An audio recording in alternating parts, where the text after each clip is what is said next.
বছরের পর বছর জলাবদ্ধতায় দুর্বিষহ জীবনযাপন করছেন জামালপুর পৌর শহরের বেলটিয়া পলিশা এলাকার বাসিন্দারা। অল্প বৃষ্টিতে হাঁটু পানিতে তলিয়ে যায় এসব এলাকার রাস্তাঘাট ও বাড়িঘর। ভুক্তভোগীদের অভিযোগ, অপরিকল্পিত ড্রেনেজ ব্যবস্থার কারণে চরম ভোগান্তি পোহাতে হচ্ছে তাদের। ভোগান্তি লাঘবে পৌরসভার কার্যকর পদক্ষেপ দাবি করেন এলাকাবাসী। জামালপুর জেলা প্রতিনিধি মোহাম্মদ শামীম হোসেনের পাঠানো তথ্যচিত্রে বিস্তারিত ডেস্ক রিপোর্ট।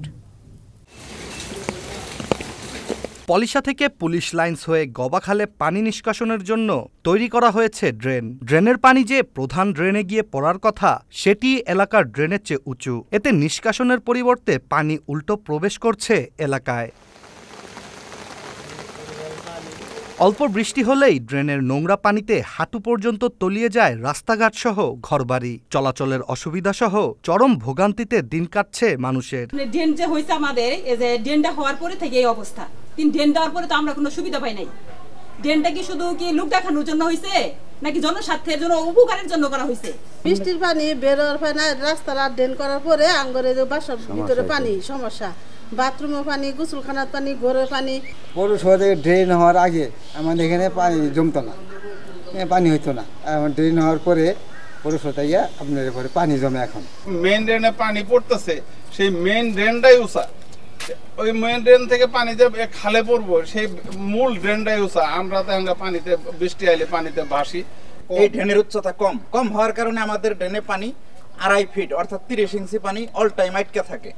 আমরা যেই লাইন করছি বাড়ি ঘরের পানি নাইমে যাব, দেখা গেছে যে এই আমাদের লাইন দিয়ে পানি আরো ব্যাগ হয়ে আমাদের বাড়ি ঘরে পৌঁছে দেওয়া হয়। নোংরা পানিতে ক্ষতিগ্রস্ত হচ্ছে বেসরকারি চারা উৎপাদনকারী প্রতিষ্ঠান বাংলাদেশ এগ্রো কম্পোজিট লিমিটেড। সারা দেশে কৃষকদের মাঝে অল্প খরচে উন্নত মানের রঙিন ফুলকপি সহ বিভিন্ন ধরনের চারা সরবরাহ করে প্রতিষ্ঠানটি।